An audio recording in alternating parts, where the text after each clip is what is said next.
Bonjour à toutes et à tous. Nous allons patienter quelques instants pour permettre à tout le monde de se connecter à la plateforme. À tout de suite.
Bonjour et bienvenue à ce webinaire. Je m'appelle Chada Benadal. Je suis conseillère en communication au service des communications stratégiques et développement durable à la PCHQ. Aujourd'hui, nous faisons le point sur l'obligation de formation continue pour les entrepreneurs en construction. La deuxième période de formation obligatoire se termine le 31 mars 2026 et comme cette exigence se renouvelle tous les 2 ans, il est important de bien connaître les modalités de cette obligation. Pour en détailler les aspects et vous présenter notre offre de formation adaptée, nous accueillons Richard Tremblay, directeur du service de la formation à la PCHQ. Fort de ses 20 ans d'expérience, Richard supervise le déploiement de l'offre de cours au sein de notre réseau. Avant de commencer, je vous informe que vos caméras et micros ont été fermés par l'équipe technique. Je vous invite donc à poser vos questions directement dans le clavardage tout au long de la session.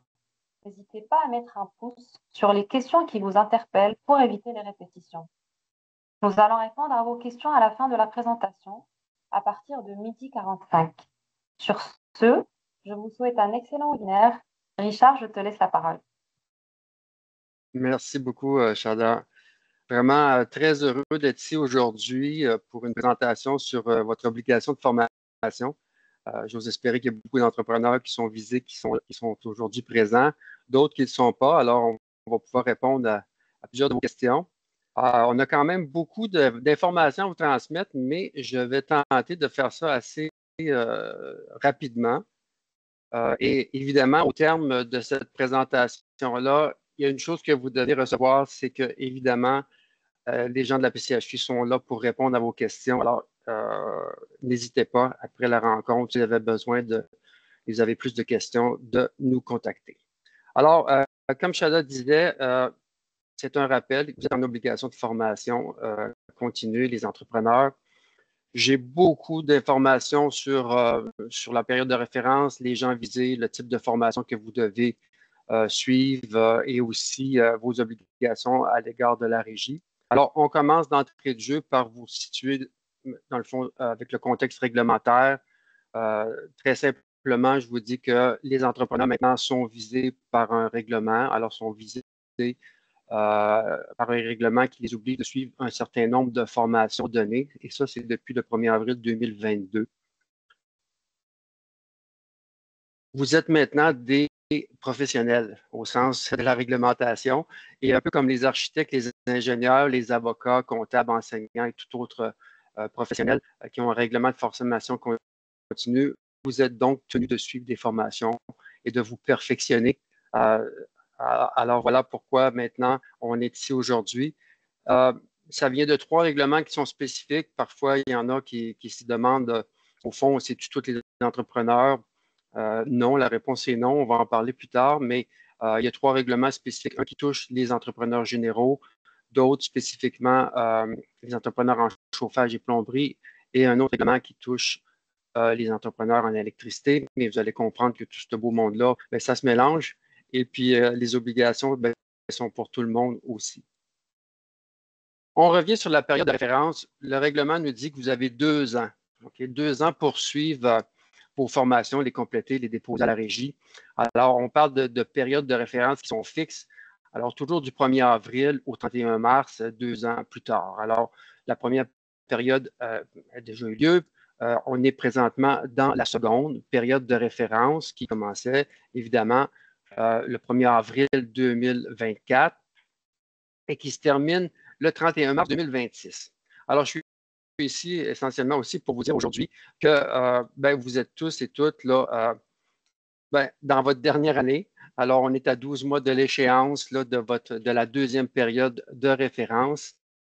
Alors, pas de panique, il y a encore beaucoup de temps pour suivre vos formations. Vous allez voir que le nombre d'heures non plus n'est pas énorme. Et aussi pour souligner qu'à la PCHQ, on a une belle offre de formation qui va vous permettre de remplir vos obligations. Alors, on est à 12 mois de date d'échéance. C'est aussi le lancement pour nous là, de rappel et d'une campagne qui vise à vous informer là, que cette obligation-là arrive à grands pas. Maintenant, on va parler essentiellement des personnes qui sont visées par cette obligation. Alors, pour certains, c'est un rappel, pour d'autres, c'est nouveau, mais voici comment j'aimerais vous présenter les gens qui sont visés. On parle de gens, mais les entreprises visées sont ceux qui détiennent les sous-catégories de licences suivantes, okay, qui sont inscrits à l'écran. On parle des entrepreneurs généraux, des entrepreneurs en chauffage, en plomberie et en électricité. Alors, évidemment, si votre entreprise détient l'une ou l'autre de ces sous-catégories de licences-là, vous êtes une entreprise visée par le règlement. Maintenant, ce qui est important de comprendre, et puis je vais le dire quand même assez souvent, l'entreprise est visée, mais essentiellement, qui doit suivre les formations? Ce sont les répondants en exécution de travaux de ces sous-catégories de licences-là. Alors, je ne veux pas faire une formation sur vos obligations là, pour devenir entrepreneur, mais vous devez être répondant pour être entrepreneur. Certains sont répondants à l'administration, en santé et sécurité, en gestion de projets de chantier. Alors, c'est le répondant à l'exécution de travaux, je le répète, qui est visé par cette obligation-là et qui doit donc suivre les formations. Maintenant, comment savoir si vous êtes vraiment visé? On va commencer par la base.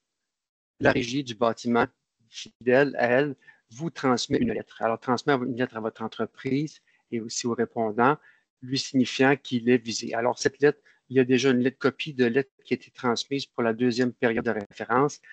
Il y en a une autre qui va venir vous rappeler de vos obligations, mais ensuite, ça devrait être la dernière lettre que la régie vous transmet. Alors, c'est important d'ouvrir votre courrier. Alors, la lettre va stipuler qui est visé et combien d'heures de formation vous avez à compléter. Alors, c'est très, très important. Maintenant, on ne faut pas de panique.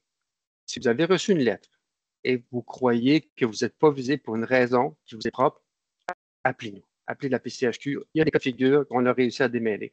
Maintenant, si vous n'avez pas reçu de lettre et vous croyez visé par le règlement de formation suite à la présentation qu'on a fait aujourd'hui, appelez-nous aussi. On est là pour répondre à ces questions-là et vous allez voir que parfois, on trouve de l'information que la régie peut avoir oubliée ou omis. Maintenant, dans tous les cas de figure, vous savez que vous pouvez obtenir des réponses à vos questions auprès de la régie du bâtiment. J'ai mis ici à l'écran l'adresse courriel. Vous pouvez écrire directement. Ce sont des gens qui vont répondre spécifiquement aux questions en lien avec la FCO, la formation continue obligatoire, mais aussi via le site et les liens de demande d'aide de la régie. Évidemment, dans tous les cas, je le répète, on a déjà à la PCHQ, on a déjà une belle période de référence derrière nous. On a de l'expérience, on va être en mesure aussi de répondre à vos questions. Maintenant, je poursuis encore sur les personnes qui sont visées par cette obligation-là. On vous montre un exemple. Donc, j'ai pris un exemple d'une entreprise sur le site de la régie et vous voyez que cette entreprise-là, cette licence-là d'entrepreneur, a plusieurs sous-catégories de licences. Alors, on voit très bien ici que il s'agit d'une entreprise qui a la 1.2, petit bâtiment 1.3 et 15.5. Alors, ce sont des sous-catégories de licences qui sont visées par le règlement. Si je vais un peu plus loin, alors on sait tout de suite qu'il y a des formations à faire. Maintenant, si je vais plus loin, je regarde la fiche des répondants de l'entreprise et il y a deux individus et il y a deux répondants. Et je constate que, et puis vous allez voir dans votre lettre, si vous avez été identifié comme répondant à l'exécution de travaux, que Richard Tremblay, Michel Tremblay sont deux répondants pour cette entreprise-là et toutes les deux sont répondants à l'exécution de travaux pour les sous-catégories de licence de l'entreprise. Alors, qu'est-ce que ça signifie? C'est très simple. Ça signifie que Richard Tremblay et Michel Tremblay vont devoir suivre des heures de formation et les déposer à la régie. Okay? C'est important de souligner que s'ils veulent garder leur qualité de répondant à l'exécution de travaux pour cette entreprise-là, tous les deux vont devoir suivre un 16 heures de formation. Alors, c'est très, très important de le souligner. Maintenant, en résumé, ce qu'on doit retenir, est-ce que vous avez les sous-catégories de licence que j'ai mentionnées, que j'ai listées? Si vous les avez, vous êtes visé. Est-ce que vous êtes le répondant en exécution de travaux pour ces sous-catégories de licence-là? Donc, vous êtes visé. Et s'il y a plus d'un répondant en exécution de travaux pour les mêmes sous-catégories de licence, chacun des répondants doit suivre la formation pour conserver leur qualification. Alors, je tiens à souligner, si l'entreprise a ses sous-catégories de licence, il n'en demeure pas moins que c'est les gens, c'est l'individu qui est répondant à l'exécution de travaux qui doit suivre un certain nombre d'heures de formation. Maintenant, parlons-en des heures de formation. Le règlement ou les trois règlements disent certaines choses, mais essentiellement pour, évidemment, la majorité des membres de la PCHQ, on parle d'entrepreneurs généraux qui sont visés. On parle de 16 heures de formation. Alors, on va passer en détail quelques exemples qui vous disent le nombre d'heures que vous avez parce que dans certains cas de figure, certains répondants vont devoir suivre jusqu'à 32 heures de formation. Encore une fois, c'est assez exceptionnel. Il y en a quelques-uns, vous n'êtes pas nombreux, mais majoritairement, on peut dire que les entrepreneurs généraux ont 16 heures de formation. Alors, comment ça se traduit? Concrètement, si vous êtes répondant en exécution de travaux pour la 1.1.1 ou la 1.1.2 ou les deux, hein, évidemment, 1.2, 1.3, vous avez 16 heures. Le règlement dit que vous avez dans votre 16 heures de formation un minimum de 8 heures de formation à faire en bâtiment. On va en parler tantôt sur les types de formations que vous devez suivre. Et clairement, il faut que les formations que vous devez suivre soient reconnues à titre de formation en bâtiment pour les sous-catégories de licence que vous détenez. Et il vous reste donc 8 heures à faire que vous pouvez combler par des heures de formation au choix. On va revenir encore sur la question des catégories de formation, mais voilà, vous êtes entrepreneur général, vous avez 16 heures de formation, vous avez au moins 8 heures à faire en bâtiment. Les autres, c'est des formations qui sont au choix. On va revenir sur la qualité des formations que vous devez suivre un peu plus loin. Je prends un autre cas de figure ici où vous êtes un répondant, c'est la même personne qui est répondant pour une entreprise qui détient les sous-catégories de licence 1.1.1, 1.1.2 et 15.1 chauffage. Donc, le règlement va vous dire, c'est là que les règlements se chevauchent un peu, vous avez 16 heures de formation et votre 8 heures. Donc, vous êtes répondant en exécution de travaux pour 1.1.1. Vous avez 8 heures en bâtiment à faire. Et le règlement va dire, bien, comme vous êtes répondant en chauffage, vous avez 8 heures en technique de chauffage à faire. Alors là, il n'y a pas de formation au choix qui est disponible. Pour combler votre obligation, vous avez 16 heures à faire au total, 8 heures bâtiment, 8 heures en technique de chauffage. Un autre figure que je vais vous présenter, dans le fond, c'est un peu quoi qui arrive. Là. Alors, un entrepreneur qui est un entrepreneur général, qui détient une ou deux sous-catégories en chauffage qui sont visées par le règlement et qui aussi détient la 15.5.1. Alors, vous avez un 8 heures en bâtiment à faire, un 8 heures en technique chauffage et un 8 heures en technique plomberie.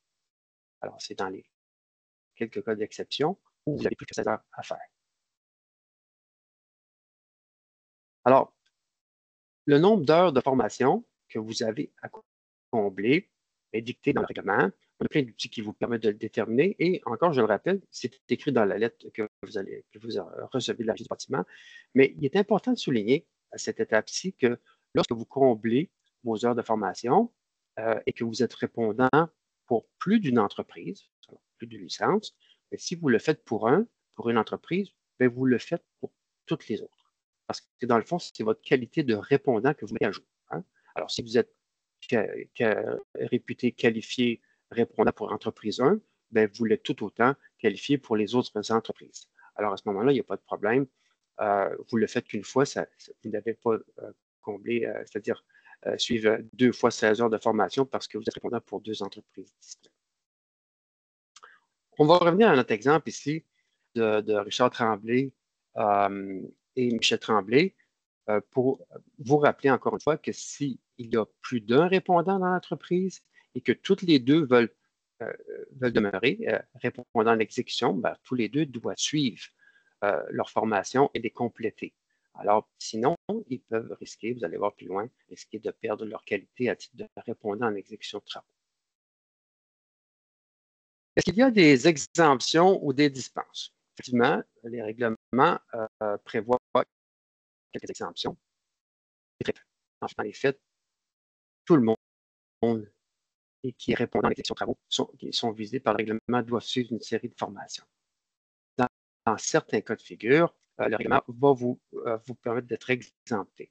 Alors, si le répondant est qualifié à titre de répondant à l'exécution de travaux pour une entreprise qui se voit délivrer une sous-catégorie de licence dans la période en cours, la première fois, vous êtes exempté. En d'autres mots, si vous devenez répondant pour une entreprise aujourd'hui, vous êtes exempté de suivre 16 heures de formation dans la période qui est en cours. Voilà. Cette exemption est uniquement pour la période de référence qui est en cours, je le rappelle. Il y a d'autres exemptions qui sont prévues. Je les écris ici dans la petite bande en bleu. Alors, les répondants qui sont constructeurs propriétaires et les répondants des entreprises hors Québec. S'il y en a qui veulent des détails sur ces exemptions-là, je vous invite à communiquer avec la PCHQ. On pourra en parler, mais évidemment, vous n'êtes pas visé. Alors, je me permets de faire un rappel sur l'exemption. Finalement, si vous êtes répondant à l'exécution de travaux pour les sous-catégories de licences visées, vous êtes visé. Si vous êtes devenu répondant dans la période en cours, vous êtes exempté.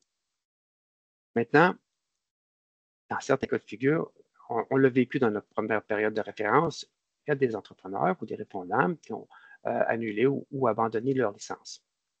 Le répondant qui abandonne sa licence bénéficie, vous le savez, d'un délai de 5 ans pour déposer une demande de réactivation. Alors, qu'arrive-t-il? Hein, c'est toujours ça la question. Qu'arrive-t-il si le répondant qui était visé dans une période de référence, abandonne sa licence, mais la réactive dans une autre période de référence? Alors, voici ce qui est prévu par le règlement. Puis, je vous ai fait un petit visuel pour vous expliquer. Alors, on prend l'entrepreneur ou le répondant qui était visé pour la première période de référence, qui a comblé ses 16 heures de formation. Tout va bien. Dans la deuxième période, qui est en cours, a déjà complété 6 heures de formation, mais décide de suspendre sa licence ou de l'abandonner pour un certain moment, et va choisir, pour cette raison, de la réactiver dans la troisième période de référence. Alors, celle qui s'en vient. Alors, le règlement a dit que si vous étiez visé dans la période en cours, vous devez combler vos exigences de la période en cours. Alors, c'est très simple. Si vous aviez fait 6 heures et dans la troisième période, vous réactivez votre licence, vous allez devoir avoir complété 10 heures de formation pour répondre à vos obligations de la deuxième période. Les 10 heures vont compter pour la deuxième période de référence dans laquelle vous étiez visé. Et maintenant que vous êtes dans la troisième, vous allez donc devoir combler les obligations de cette période de référence-là et faire aussi compléter 16 heures de formation. Bon, je sais qu'il y a des gens qui vont dire, bon, qu'en est-il de ma situation? Je vous invite encore une fois de téléphoner et de contacter les gens à la PCHQ. On va être là pour vous assister et tenter de démêler ce genre de situation-là. Maintenant, on a parlé des heures de formation. J'aimerais parler des formations exigées. On a eu beaucoup de questions pendant la première période de référence et puis c'est important de revenir sur ces éléments-là. Alors, dans le fond, euh, c'est simple, là, toutes les formations que vous devez suivre pour répondre à votre obligation de formation doivent avoir été au préalable acceptées et reconnues par la Régie du bâtiment du Québec, la CMEQ ou la CMNQ. Alors, au fond, il faut rechercher dans les catalogues ou dans les formations que vous sélectionnez, parce qu'il existe beaucoup de fournisseurs de cours, évidemment, la mention reconnue RBQ. Je précise parce que si quelqu'un ou un fournisseur de cours veut vous inviter à suivre une de ces formations sous prétexte qu'elle va devenir ou qu'elle sera éventuellement reconnue par la régie, faites très attention. OK? C'est important de vous assurer que les formations que vous suivez sont reconnues, sinon elles ne risquent de ne pas être reconnues et ajoutées dans votre dossier. Alors, pour bien identifier les formations reconnues, évidemment, dans notre répertoire à la PCHQ, c'est très simple. Nous avons un logo, une mention reconnue RBQ pour toutes les formations qui ont été reconnues à la Régie du bâtiment du Québec. Vous avez le lien pour notre répertoire de cours qui est vraiment qui est en cours de construction, mais évidemment, j'en profite pour souligner que la PCHQ a un nouveau site web magnifique. Alors, un beau visuel qui vous permet de trouver et puis sélectionner, on en parlera tantôt, mais vous allez trouver dans l'offre de cours de la PCHQ le logo de toutes les formations. Et puis, on ne se fera pas de cachette, toute l'offre de cours à la PCHQ est reconnue à la Régie du bâtiment du Québec, sauf de très, très rares exceptions. Alors voilà, vous allez être bien servi chez nous. Évidemment, si vous voulez valider si une formation que vous avez sélectionnée auprès d'un autre fournisseur que la PCHQ, je vous invite à consulter le répertoire de formation reconnue qui est sur le site de la Régie. Alors, vous avez les liens, ils ressemblent à ceci, là, c'est exactement le répertoire. Ça vous permet de faire la recherche de la formation et puis de vous assurer qu'elle a effectivement un numéro de reconnaissance et que le fournisseur a été reconnu aussi. Alors, voici comment trouver des formations qui répondent à l'obligation. Je vais revenir avec ce que je vous ai présenté pour parler des formations à suivre. Alors, j'ai mentionné souvent que vous aviez des formations en bâtiment à faire, d'autres en chauffage, en plomberie, en électricité. Alors, voilà, parlons-en un peu. Le nombre d'heures d'exigé de formation, il y a des catégories de formation. Le règlement les nomme comme ça. Alors, entrepreneur général, bon, toutes les formations pour les entrepreneurs généraux sont réputées des formations en bâtiment. Je parle des formations techniques, hein, reconnues. Et puis, les entrepreneurs spécialisés, selon la spécialité, sont catégorisés dans le terme chauffage, plomberie ou électricité. Alors, je le mentionne parce que dans les catalogues de cours, dans les choix de cours, souvent, les gens vont faire référence à cette obligation-là. Alors, les catégories de formation. Bâtiment, alors il y a des formations qui sont reconnues en bâtiment, plomberie, chauffage, électricité. Et ensuite, je vous ai parlé plutôt des formations au choix. Alors, j'aimerais prendre quelques minutes pour en parler davantage. Alors, les formations, bâtiment, plomberie, chauffage, électricité, ce sont les formations techniques. Hein. Ce sont des formations techniques, législation, réglementation, technique de construction, lecture de plans, etc., qui sont en lien avec la sous-catégorie licence. Hein. C'est vraiment important. Tandis que les formations au choix, bien, dans le fond, ce sont toute une série de formations qui sont en lien avec la gestion d'une entreprise de construction, mais pas nécessairement en lien avec le volet technique hein, de la sous-catégorie licence. Alors, on allait à titre d'exemple en santé et sécurité, en gestion d'une entreprise, en ressources humaines, tout ce qui est formation légale ou autres matières pertinentes, évidemment. Alors, si je prends soin d'ajouter les sous-catégories licences pour chacune des catégories de formation, on voit bien que les 1.1, 1.2, 1.2 et 1.3 sont des formations identifiées comme bâtiment. Alors, vous voyez les sous-catégories identifiées à plomberie, chauffage, électricité et les formations au choix sont bonnes pour toutes les sous-catégories de licence. Alors, si vous, dans votre lettre, il est précisé que vous avez un certain nombre de formations au choix auxquelles vous pouvez suivre. Alors, peu importe la sous-catégorie de licence, si la formation a été reconnue à la régie et qu'elle est identifiée au choix, c'est une formation que vous pouvez suivre. Je vais attirer votre attention sur une chose, c'est que Une formation bâtiment n'est pas automatiquement reconnue pour toutes les sous-catégories de licence visées bâtiment. Alors, c'est important, vous pouvez avoir 3 formations. La première formation est reconnue pour la 1.1.1 et la 1.2. La formation 2 seulement pour la 1.2 et 1.3. Et la formation 3, ben, elle a été reconnue pour toutes les sous-catégories de licence. Alors, c'est important de s'assurer que si vous êtes répondant, par exemple, pour les sous-catégories de licence, puis là, j'ai l'exemple 1.2, 1.3 seulement, c'est important de sélectionner des formations en bâtiment reconnues pour vos sous-catégories de licence. C'est très, très important. Alors, parfois, on peut vous vendre des formations et son bâtiment, son technique, mais assurez-vous qu'elle a été reconnue pour les sous-catégories de licence que vous détenez. Alors, c'est très, très important. Alors, dans l'exemple ici, on parlait, j'ai repris Richard Tremblay, Michel Tremblay, là, j'ai enlevé la sous-catégorie licence plomberie, mais alors 1.2, 1.3, on voit qu'ils ne sont pas répondants à 1.1, 1.2. Alors, il faut que les formations qui sont reconnues aient au moins aient été reconnues 1.2 et 1.3. Très important. Maintenant, je reviens évidemment, le plus grand nombre de nos membres, c'est des entrepreneurs généraux. Ils sont reconnus être visés pour 16 heures de formation. Comment peuvent-ils le combler? Je vous ai dit, je vous ai rappelé que le règlement vous impose un minimum de 8 heures de formation technique ou en bâtiment. Mais rien ne vous empêche, puis j'ai le scénario ici, de faire 16 heures de formation en technique bâtiment si ça vous intéresse. Okay? Alors, d'abord que dans le 16 heures que vous avez à faire, vous avez au minimum 8 heures. Dans un autre cas de figure, si vous avez comblé vos 8 heures de formation minimum en technique, l'autre 8 heures de formation, vous pouvez sélectionner n'importe quel type de formation.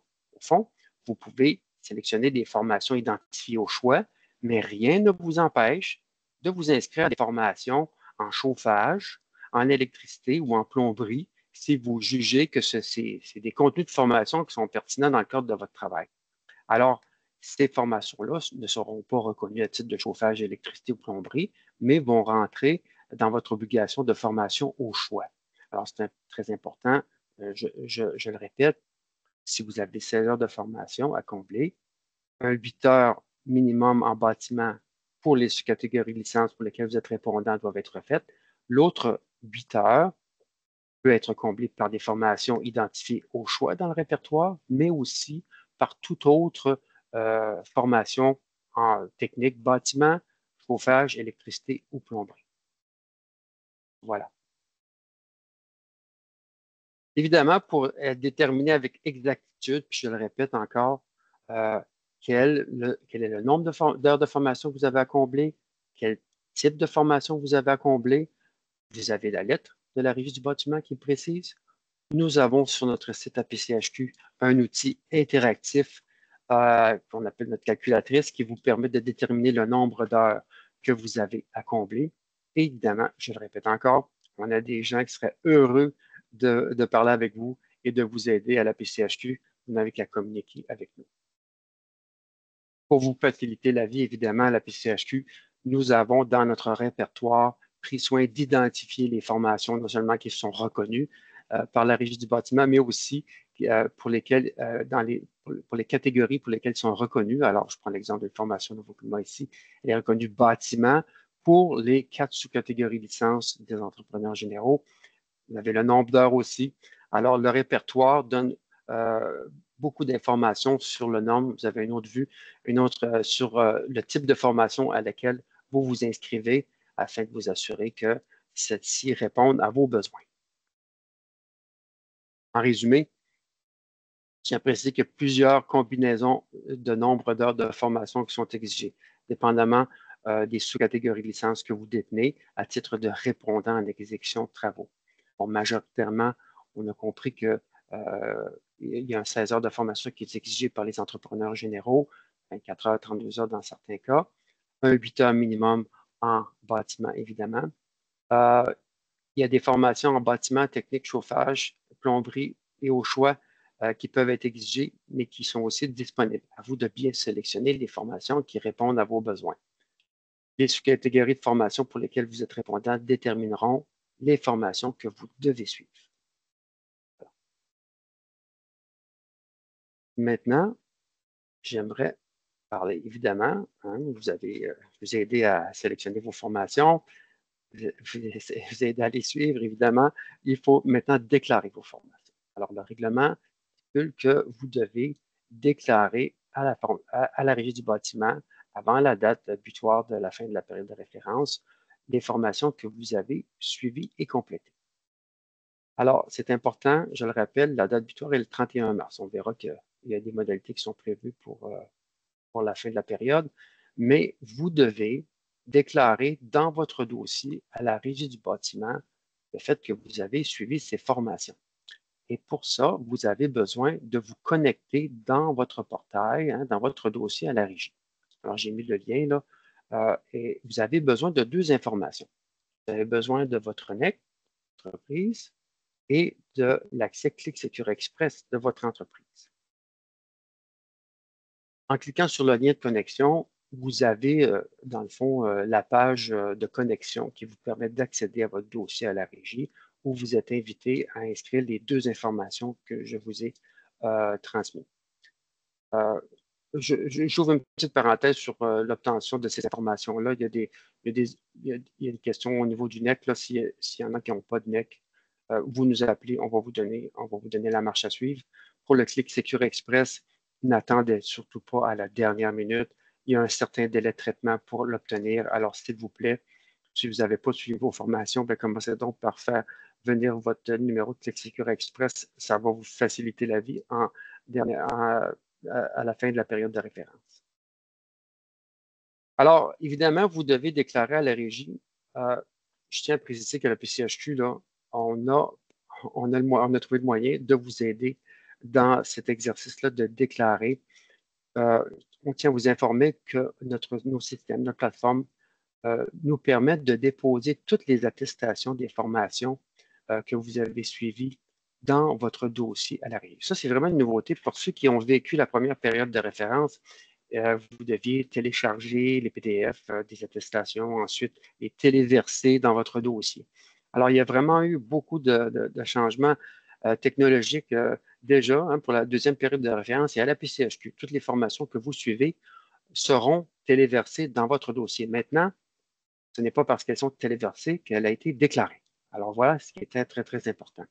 Alors, toutes vos attestations sont dans votre dossier, mais vous devez vous connecter dans votre portail ou dans votre dossier client à la régie pour faire la déclaration. Je vous montre un petit peu de quoi ça a l'air. Alors, dans votre dossier, une fois que vous êtes connecté, vous avez alors deux options. Hein. Si vos formations, c'est bien marqué, ont été déclarées par le formateur, qui est nous, la PCHQ, vous sélectionnez premier point. Et puis, si c'est le cas, évidemment, dans votre dossier, vous allez voir, dans le bas, toutes vos formations vont être affichées. Si ce n'est pas le cas, vous allez devoir faire téléverser les attestations des formations que vous avez suivies. Alors, chaque fournisseur va vous donner le support nécessaire, mais à la PCHQ, toutes les formations que vous avez suivies vont apparaître dans votre dossier et vous n'aurez qu'à accepter les attestations dans vos dossiers et les déclarer. Une belle nouveauté qu'on a cette année pour tous les gens parce qu'on sait que ça demande quand même un certain savoir-faire. Alors, je vais juste prendre le soin aussi de souligner que toutes les attestations que vous allez déposer dans c'est le cas pour la PCHQ, n'ayez crainte, on est vraiment conforme aux attentes, doivent inclure un code QR. OK? Alors c'est le fameux petit code là, et le petit code que l'on voit souvent, qu'on peut scanner avec nos appareils. Alors, les attestations, maintenant, la régie exige que les attestations qui proviennent de fournisseurs reconnus par la régie doivent avoir un code QR. Alors, une petite mise en garde par rapport à ça. Vous allez recevoir par courriel, suite à la présentation, là, quelques liens avec de l'information additionnelle, des liens avec les éléments que je vous ai parlé aujourd'hui. Il y a aussi un aide-mémoire qui est vraiment bien conçu. C'est un 2 pages, c'est très simple. J'en ai fait quelques extraits là, sur comment déclarer vos heures de formation. Et évidemment, vous recevrez aussi par courriel un lien à notre foire aux questions parce qu'on a beaucoup de réponses à toutes vos questions qui sont colligées sur notre site APCHQ. Souvent, on nous pose cette question, hein, combien de temps vous devez conserver vos attestations? Alors, le règlement dit que vous devez conserver au moins 2 ans après la fin de la période de référence en cours toutes les attestations que vous avez reçues suite aux formations que vous avez suivies. Maintenant, encore une fois, on est là pour vous servir. Vos portails à la PCHQ, on a archivé toutes les attestations que vous avez suivies. Alors, inutile de le faire en double ou en triple. Vous savez que vous avez accès à toutes vos attestations dans votre dossier à la PCHQ. Alors, une bonne chose à savoir, pas besoin de dupliquer ou de cette information-là ailleurs. Maintenant, qu'arrive-t-il si on ne déclare pas nos attestations, nos formations à l'arrivée? Évidemment, le règlement prévoit des sanctions. Il faut que j'en parle parce que c'est quand même important de souligner que c'est une obligation. Alors, si le nombre d'heures de formation n'est pas complété, la démarche est simple. La régie va vous transmettre un avis écrit à l'effet que vous êtes en défaut. Alors, c'est très important. Si l'obligation de formation n'est pas respectée, vous allez avoir un délai additionnel de 90 jours, suivant la date, pour vous conformer. Alors, bon, les personnes qui perdent sa licence là, dès le 31 mars, mais quand même, vous allez devoir suivre ces formations-là et les déposer dans vos dossiers. Sinon, vous pouvez évidemment être risqué de mettre en péril l'entreprise pour laquelle vous travaillez ou que vous détenez.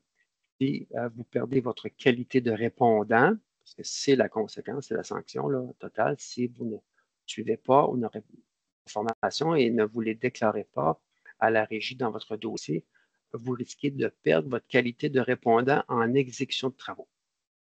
Bon, évidemment, si on prend l'exemple de l'entreprise que je vous ai montré tout à l'heure, s'il y a 2 répondants en exécution de travaux et qu'il y en a un qui a réussi à combler son obligation, à suivre ses formations, les déposer, bon, vous allez perdre, un des répondants va perdre sa qualité de répondant en exécution de travaux, et le second la maintient, donc l'entreprise, il n'y a pas de conséquence. Vous n'avez besoin que d'un répondant. Et je tiens à le souligner, c'est très, très important. Vous mettez à risque votre qualité de répondant pour l'entreprise ou toutes les entreprises pour lesquelles vous êtes. Maintenant, on arrive à la fin de ma présentation. J'ai quand même été assez rapide. Pour vous laisser un peu de temps de poser des questions. Qu'est-ce que la PCHQ peut faire pour vous aider, évidemment, dans un contexte réglementaire pour le moment, la PCHQ, évidemment, s'est donné comme mandat de vous accompagner tout le long du processus. Alors, nous allons, et nous avons déjà pris soin de communiquer avec vous par plusieurs moyens et nous allons continuer à le faire pour vous rappeler de vos obligations, évidemment, pour ne pas l'oublier, parce qu'on sait qu'il y a des conséquences importantes à cette obligation-là. Il y a des conseillers qui sont nombreux, qui sont prêts aussi à recevoir vos appels. Dans les prochaines, je dirais, jours, même semaines là, à venir, dans les derniers 12 mois, vous allez recevoir quand même quelques communications de notre part. Hein. Alors, vous allez dire, c'est important, on ne veut pas surcharger tous les courriels que vous obtenez, que vous recevez et tout ça, mais c'est clair que nous allons vous rappeler cette obligation, les dates butoirs, et puis on va vous permettre aussi rapidement de pouvoir combler cette obligation-là en vous inscrivant à des formations. Alors, c'est clair que vous allez recevoir de l'information de notre part. Je tiens à souligner qu'il y a plusieurs outils qui sont à votre disposition pour vous aider à comprendre votre obligation. On a le foire aux questions. J'en ai parlé tout à l'heure sur le site apchq.com. On a rappel des étapes, hein, un peu comme j'ai fait aujourd'hui, que vous avez à suivre pour remplir vos obligations, la calculatrice des heures et évidemment, je le répète, les conseillers et conseillères partout en province pour pouvoir répondre. Alors, souvent, on se retrouve à la fin de la période de référence et puis on se dit, j'ai pas eu le temps de suivre mes formations.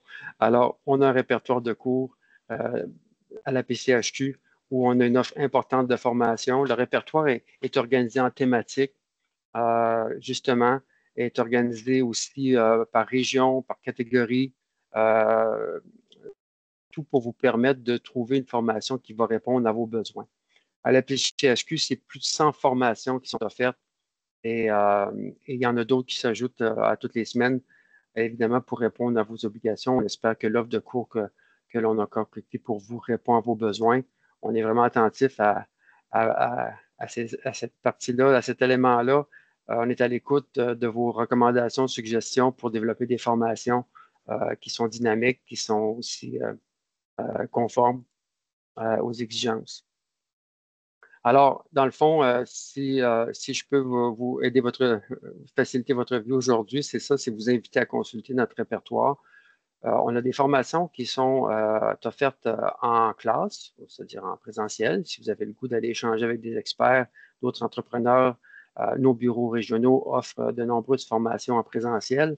Nous avons aussi des formations en classe virtuelle, un peu comme aujourd'hui, des gens qui se connectent en ligne avec vous et qui peuvent échanger avec vous.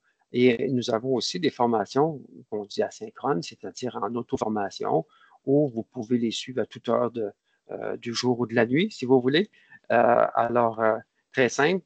L'inscription est simple. Notre plateforme est conviviale. Vous pouvez à tout temps vous inscrire. On a pris soin aussi, comme dans la première période de référence, de vous offrir une série de forfaits, c'est-à-dire des forfaits de formation de 8 heures ou de 16 heures sur des thématiques données. Alors, si on a plus de 10 forfaits qui étaient disponibles pour la première période de référence. Si vous en avez fait un, évidemment, vous en avez plusieurs autres qui sont possibles là, pour vous, mais on a aussi quand même pris soin de bonifier notre offre de formation puis de forfait. Je tiens à souligner que récemment, on a mis en ligne un forfait de 16 heures sur la thématique du développement durable. C'est une formation qui est plusieurs formations qui sont toutes aussi disponibles à la carte, mais on les a regroupées ensemble. Nous aurons d'ici une semaine ou deux un forfait de 8 heures en plomberie, un autre forfait de 8 heures en chauffage et c'est l'équivalent de 30 heures de nouvelles formations à la carte en classe et en ligne. Comme je vous dis, on travaille très fort depuis la dernière année pour bonifier cette offre de formation-là. Vos bureaux régionaux sont à travailler sur aussi leur programmation de formation en classe pour l'automne. Alors, vous allez être invité aussi à participer. En conclusion, je tiens à préciser que, évidemment, la formation continue, on peut le voir comme une obligation, évidemment, réglementaire qui peut peser sur vous à titre d'entrepreneur occupé, puis on comprend bien votre réalité. Mais effectivement, on est d'accord que la formation a des avantages réels. Alors, sur vos connaissances, vos compétences, on veut espérer que les formations que vous suivrez vous tiendront au courant. C'est l'objectif des changements normatifs réglementaires. D'ailleurs, mon collègue directeur du service technique aura un webinaire la semaine prochaine sur les nouveautés dans le code. Il y a un nouveau code de construction. Je m'excuse de la parenthèse. Mais évidemment, la formation vous permet de maintenir un niveau élevé de qualité et de sécurité dans l'exécution de vos travaux. C'est une valeur ajoutée pour votre entreprise aussi, puis évidemment pour tous ceux qui travaillent dans votre entreprise. Alors, je vous rappelle qu'on a plus de 100 formations offertes là, dans des forfaits adaptés. Je vous rappelle aussi qu'ils sont bien identifiés, formation bâtiment au choix, en ligne, en classe virtuelle, en formation en classe ou en format webinaire, comme aujourd'hui. Vous avez ici la liste de tous les bureaux à PCHQ. Quand je vous dis qu'on est partout en province, on est partout. On est en mesure de répondre à toutes vos questions. Et si on n'a pas la réponse, on va la trouver. Alors, évidemment, c'est des gens qui sont chevronnés, c'est des gens qui sont au fait de la réglementation, c'est des gens qui parlent à vous tous tous les jours. Alors, n'hésitez pas à communiquer avec nous. Ça va nous faire un plaisir de répondre à vos questions. Je termine ma présentation en vous faisant un petit rappel, évidemment. Je veux vous dire on est à 12 mois d'échéance, alors c'est pas trop tôt, c'est pas trop tard, mais il faut quand même y penser. Alors, j'espère qu'au terme de ma présentation, vous allez réfléchir à quel moment vous pouvez suivre vos formations ou penser à aller vous inscrire. Voilà. Alors, je vous remercie tout le monde. Je suis prêt à prendre certaines de vos questions. Merci Richard. Maintenant, nous allons passer à la période de questions, en effet. Et j'ai pris note des questions que les participants ont partagées dans le clavardage, donc je vais les lire à l'instant. Première question, est-ce qu'un entrepreneur spécialisé est obligé de faire la formation? Alors, ben, un entrepreneur, oui, en fait, je rappelle, je pourrais ramener la diapo où je parlais. Effectivement, les entrepreneurs généraux, j'en ai beaucoup parlé, mais les entrepreneurs spécialisés, identifiés, visés, ont été listés. Alors, si vous êtes un entrepreneur en plomberie, en chauffage, en électricité, vous êtes visé. Si vous êtes un autre entrepreneur spécialisé, mais que vous ne détenez pas les sous-catégories de licence que j'ai présentées aujourd'hui à l'écran, vous n'êtes pas visé par le règlement. Voilà. C'est aussi simple. Il n'y a que les répondants en exécution de travaux pour les sous-catégories de licence que j'ai présentées aujourd'hui qui sont visés par cette obligation de formation. Tous les autres ne sont pas visés. Vous n'avez pas de formation à faire. C'est important parce qu'on a déjà eu des cas de figure où les gens pensaient être visés, se sont inscrits, ont suivi des formations pour s'apercevoir qu'ils n'étaient pas. Alors, la liste des formations, c'est dans notre calculateur, sur notre site APCHQ, dans la présentation d'aujourd'hui, elle est bien définie. Maintenant, je ne vous cacherai pas qu'il y a sûrement des modifications qui vont venir éventuellement, que d'autres sous-catégories vont être révisées, mais on prendra soin de vous informer quand le cas échéant. Merci. Une deuxième question, faut-il attendre la lettre pour s'inscrire? J'imagine que c'est la lettre de la RPQ. Oui, effectivement. Ben, il y a déjà une lettre qui a été transmise par la régie. Peut-être qu'il y a quelqu'un chez vous qui l'a reçue et qui ne vous l'a pas mentionné, mais il y a une lettre qui a déjà été transmise. Il y en a une seconde qui est sur le point d'arriver, comme informé, si ce n'est pas déjà fait, mais elle est sur le point d'arriver. Maintenant, dans le doute, euh, validez si vous êtes vraiment visé. Je ne voudrais pas que des gens soient frustrés là, du fait qu'ils se sont inscrits. Alors, c'est important de valider de façon très simple. La PCHQ, sur notre site, vous n'avez qu'à faire le petit exercice de mettre les sous-catégories de licence, mais si vous êtes devenu répondant dans la période en cours pour les dites sous-catégories de licence, alors c'est important, vous allez être exempté. Maintenant, j'aurais pu le mentionner dans la présentation, si vous êtes déjà, par exemple, répondant en exécution de travaux pour une entreprise d'entrepreneur général, 1.1, 1.2, et vous avez ajouté une sous-catégorie en chauffage qui est visée. Alors, vous avez une obligation dans la période en cours parce que vous étiez déjà répondant en exécution de travaux pour la 1.1.1, 1.1.2. Mais vous n'avez pas d'obligation pour ce qui est de la sous-catégorie licence que vous venez d'ajouter, la 15, la 15.1 par exemple. Okay? Alors, c'est important de le valider. Troisième question, est-ce que ceci, c'est seulement pour les entrepreneurs localisés au Québec? Alors, ben, il y a quelques exceptions pour les entreprises, effectivement, qui sont hors Québec. Alors, je vous invite à communiquer avec votre bureau PCHQ pour vraiment déterminer les circonstances là, puis les modalités de votre entreprise. Mais évidemment, ce règlement-là touche tous ceux qui détiennent une sous-catégorie licence au Québec. Effectivement. Alors, si vous détenez la sous-catégorie licence au Québec, vous êtes visé, mais le règlement prévoit pour certaines entreprises hors Québec. Pour ça, je vous invite à communiquer avec vous parce que vous n'êtes pas nombreux. Vous n'êtes vraiment pas nombreux. Puis c'est ça, je rajouterais, Richard, que demain, on envoie un courriel de suivi avec un lien pour les contacts des régionales Oui, de la PCHQ, donc pour les contacts. tout à fait. Dans le courriel. Merci. Merci, Chada. Quatrième question, si je suis devenue entrepreneur général en mars 2024, je dois commencer à suivre des formations obligatoires à partir de quand? Juste la date, s'il te plaît. C'est mars 2024.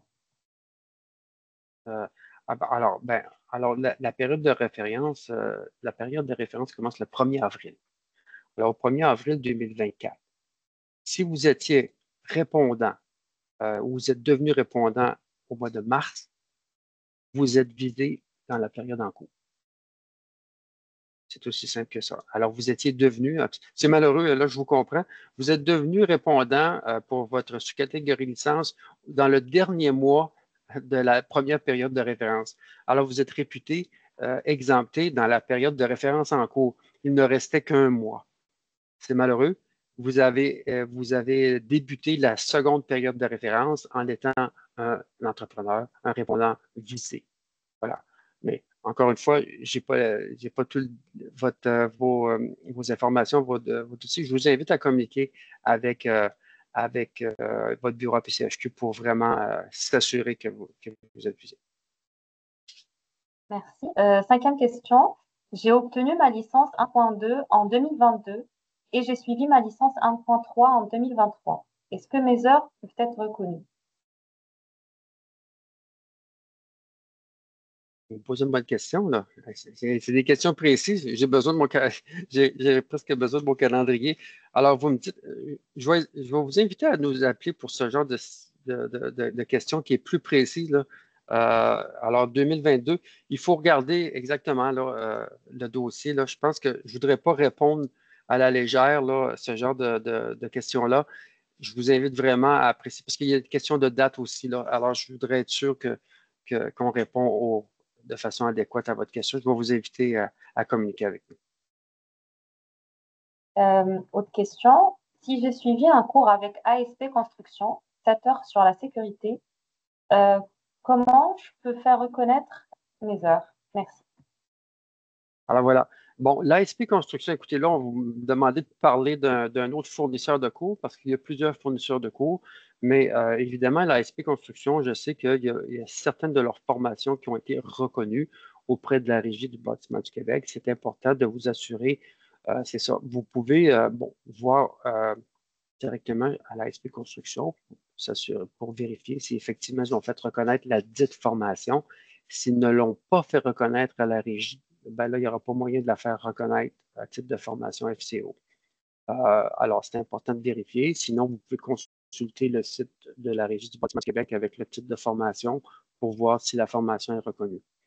Bon, les modalités de dépôt des attestations est propre à chacun des fournisseurs. À la PCHQ, lorsque vous suivez une formation, l'attestation est déposée dans votre dossier. Pour d'autres fournisseurs, elle peut être déposée, mais ils ont d'autres modalités, d'autres façons de faire. Alors, encore une fois, il va falloir vérifier avec l'ASP Construction.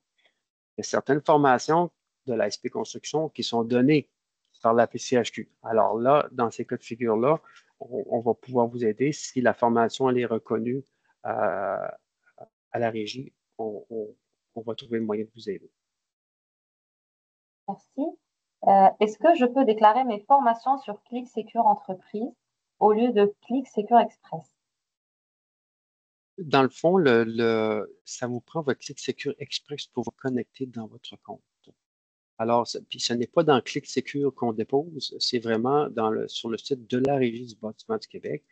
Alors, dans votre portail, mais vous avez besoin de ce numéro-là. Alors, effectivement, ce n'est pas le ClickSecure Entreprise que vous avez besoin, mais bien le ClickSecure Express de l'entreprise. Il y a une nuance.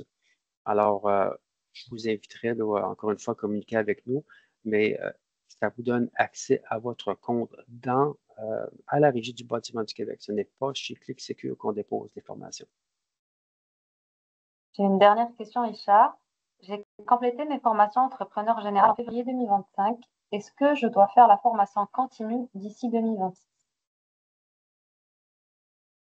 Février, mon Dieu, vous venez de compléter votre formation. Alors, la journée que vous allez devenir entrepreneur, vous allez être identifié comme étant un nouveau répondant. Vous allez être exempté de la période. Si vous le faites, si vous l'avez fait ou vous êtes sur le point de le faire, vous allez être exempté de la période en cours. Voilà. Parfait. Merci. J'ai fait le tour des questions. Donc, un grand merci à toi, Richard. Merci également à toutes les personnes présentes aujourd'hui. Vous recevrez un courriel de suivi demain, comme j'ai mentionné, avec l'enregistrement du webinaire, avec une copie de la présentation, ainsi que d'autres informations pertinentes et liens que Richard a mentionné tantôt. Il y aura aussi un court sondage de 3 minutes euh, pour nous aider à améliorer nos webinaires. Puis sur ce, je vous souhaite un très bon après-midi. Merci encore.